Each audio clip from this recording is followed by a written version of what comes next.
Para naman sa balitang sports, pasok na sa darating na Asian Volleyball Confederation Challenge Cup for Women ang ilan sa mga pambato ng bansa na sina Gia de Guzman at Cici Rondina.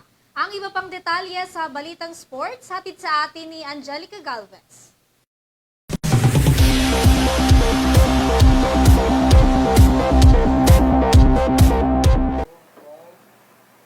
Dumako naman tayo sa mga aksyong balita sa mundo ng sports para sa larangan ng volleyball.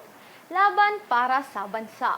Yan ang handa ng gawin ni Gia de Guzman at Cici Rondina matapos itong mapili para sa Philippine team para sa darating na Asian Volleyball Confederation or AV Challenge Cup for Women's ngayong May 22 hanggang May 29. Ayon sa anunsyo ng PVL, nagbabalik na sa national team ang setter ng Cool Smashers na si Gia de Guzman para sa AVC. Dahil sa kanyang natatanging galing na ipinakita sa Japan's Denso Air Beast, nakapagbigay ito ng pagkilala sa bansa sa international stage. Kinumpirma ni de Guzman na sasali ito sa isang interview habang nasa PVL Finals. Ani de Guzman ay kahit maikli ang preparasyon para sa AVC, ay ibibigay umano nila ang kanilang best.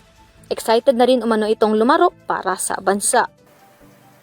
Samantala, kasama naman ito sa national team ang pinarangalan ding best outside hitter mula sa Choco Mucho na si Cici Rondina.